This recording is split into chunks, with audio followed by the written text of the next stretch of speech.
अस्सलामुअलैकुम my YouTube family, कैसे हैं आप सब लोग। आप सब लोगों को वेलकम टू किचन एक्सप्लोरर। और आज हम बनाने जा रहे हैं इमली की चटनी। इसे आप बना के रमज़ानों में पूरा मंथ स्टोर कर कर रख सकते हैं। और चना अचार बना रहे हैं या पकौड़े समोसे के साथ भी ये घर की हमारी हेल्दी चटनी बहुत अच्छी लगती है। तो उसके लिए मैंने क्या किया है, सबसे पहले हाफ़ केजी मैंने इमली ले लिया था और इसे पानी में सोक कर दिया। पानी का कोई हिसाब नहीं है, जैसे कि हमने सोक करना है। अगेन हम इसे हाथों से मैश करेंगे और इसे 2-3 पानी के साथ वो करेंगे। वो तरीका मैं आपको बताऊंगी कि हमने क्या करना है, क्योंकि कंसिस्टेंसी मेंटेन हम स्टोव पे जाने के बाद ही करेंगे। बाकी मुझे कुछ मसाले चाहिए जिसे मैं अगेन एक बार जो है वो मिक्सी में चला दूंगी, फाइन पाउडर करूंगी। 2 टीस्पून रेगुलर सॉल्ट, जो हमारा पिंक सॉल्ट होता है, 1 टीस्पून काला नमक, 2 पिंच हल्दी, 2 टेबलस्पून रोस्टेड है ज़ीरा, रोस्टेड होना ज़रूरी है, 1 टेबलस्पून अजवाइन, इसे रोस्ट नहीं किया है, 1 टेबलस्पून कश्मीरी लाल मिर्च, ये ऑप्शनल है, कलर बहुत अच्छा आता है चटनी का।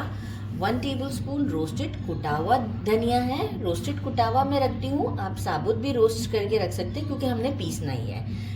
ये सारी चीज़ें मैं रोस्ट करके रखती हूँ। अगर आपके पास रोस्ट नहीं हुई हुई हैं तो आप रोस्ट कर लीजिएगा। 1.5 टेबलस्पून कुटी हुई लाल मिर्च, ये भी मैं रोस्ट करके रखती हूँ। तो बस, और बाकी हमें चाहिए 2 लेमन, अराउंड 3 टेबलस्पून रेगुलर जो हम शुगर यूज़ करते हैं वो, और 4 टेबलस्पून ब्राउन शुगर, इसकी जगह पे आप गुड़ भी यूज़ कर सकते हैं। 1 टीस्पून भर के मैंने लिया है जिंजर पाउडर। की इंग्रेडिएंट मैं आपको इसका बताऊं कि जो फ्लेवर इसे बहुत ही आउटस्टैंडिंग सा देगा वो है हमारा सरसों का तेल, जो कि 1 टेबलस्पून हमने यूज़ करना है। तो यहाँ अब हम एक काम करते हैं कि ये जो मैंने आपको मसाले दिखाए हैं जो कि ट्रे में हैं, डायरेक्ट इसे मैं अपनी मिक्सी में पाउडर करके आपको शो करती हूँ। और यहाँ मैं आपको इमली का बताती हूँ कि हमें कैसे इसका पल्प 2-3 पानी से हम अलहदा करेंगे। ये देखें सोख हुई भी है, आधा घंटा पहले ही सोख की है। और इस तरीके से हैंड्स अच्छे से वॉश होने चाहिए। और बस इस तरह से मसलते हुए पहले अच्छी तरीके से मैं इसे मसल लेती हूँ ताकि इसमें से अच्छा खासा पल्प निकल जाए। स्ट्रेनर मैंने साथ रखा हुआ है और एक बड़ी सी पतीली ली है, क्योंकि देखिए हमें इसमें पानी ज़्यादा चाहिए अभी। तो अच्छे से पहले मैं इसे स्क्वीज़ कर दूँ इस तरीके से ताकि ये सब पल्प निकाल दें। अच्छे से मैंने देखिए इसको कर लिया है।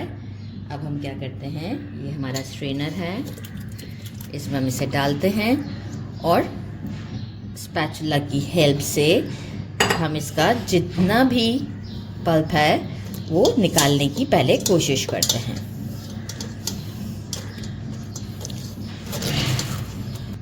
एक बार छान लिया है स्ट्रेनर से, अगेन हम इसमें पानी डालते हैं और इसे दोबारा से इस तरह से मैं करूँगी जैसे ये एक बार अभी और कर रही हूँ, एक बार और करूँगी और स्ट्रेन करती हूँ सारा और आपको शो करती हूँ। पानी ऐड कर देते हैं। सारे जो पल्प था 2 बार मैंने किया ऐसा। और अब ये हमारा इस कंसिस्टेंसी पर है, कंसिस्टेंसी से बिल्कुल नहीं घबराना है।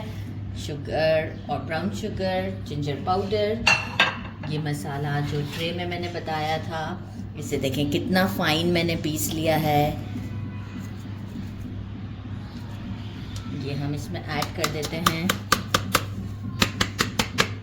ज़बरदस्त। साथ में हम डाल देते हैं 1 टेबलस्पून सरसों का तेल, बस। और इसे हम देते हैं एक अच्छा सा मिक्स और इसे स्टोव पर हम हाफ एन आवर के लिए कुक करते हैं, मीडियम टू लो फ्लेम पर। स्टोव पर मैं इसे ले आई हूँ। अब हम इसे हाफ एन आवर तक कुक करेंगे। बस हमें कोई इसे चलाने की ज़रूरत नहीं है, हाफ एन आवर तक ये पकती रहेगी। बीच बीच में एक आध बार हम चेक कर लेंगे। और हाफ एन आवर के बाद आपको शो करते हैं लेमन जो है वो हम सबसे एंड में इसमें डालते हैं, ताकि ये फिर अपनी कंसिस्टेंसी को भी मेंटेन करती है और ये फिर जमती भी नहीं है। इस कंसिस्टेंसी पर आ गई थी। तो मैंने इसे जब टेस्ट किया तो अकॉर्डिंग टू माय टेस्ट जो शुगर था वो कम था, तो मैंने ब्राउन शुगर 4 टेबलस्पून और ऐड किया। यहाँ पर एंड मोमेंट पर आप चेक कर सकते हैं कि आपको कितना मीठा पसंद है। अगर ज़्यादा मीठा पसंद है तो आप ऐड कर दें, और कम मीठा पसंद है तो उस पर रहने दें। अकॉर्डिंग टू टेस्ट आप मीठा कम ज़्यादा कर सकते हैं। लेमन जूस अब मैं काउंटर पर तो ले ही आई हूँ, स्टोव पर मैंने मतलब वो 4 टेबलस्पून बढ़ाया था और अगेन एक बॉयल आ गया था इसमें। अब हम इसे ठंडा होने देते हैं। ठंडा होने के बाद ये थोड़ा और गाढ़ी हो जाएगी, और जो है वो फिर हम इसे कंटेनर में भरकर आपको टेस्ट कर कर बताते हैं। ये देखिए, मैंने इसे प्याली में निकाल दिया है। रूम टेम्परेचर पर आते ही आप ये देखें कंसिस्टेंसी कैसी हो गई, थिक हो गई ना। और टेस्ट का तो मैं आपको क्या बताऊं, बहुत ही रस है। इस वक्त ज़्यादा तो नहीं टेस्ट करूंगी, थोड़ी सी करूंगी, क्योंकि नॉर्मली फ्राई के साथ खाती हूँ। बहुत ही ज़्यादा टेस्टी है, खट्टी मीठी। मीठा आप अपने अकॉर्डिंग बढ़ा सकते हैं, कम कर सकते हैं, बढ़ा ही दीजिएगा जैसे मैंने बढ़ाया है। हाजमे के लिए भी बहुत अच्छी है, क्योंकि इसमें हमने सौंठ यूज़ किया है, काला नमक है, ज़ीरा है। ये सब चीज़ें बहुत ज़्यादा यूज़फुल होती हैं। तो ये रमज़ानों में पकौड़ों के साथ ये देखें, इस तरह के 2 जार बने हैं।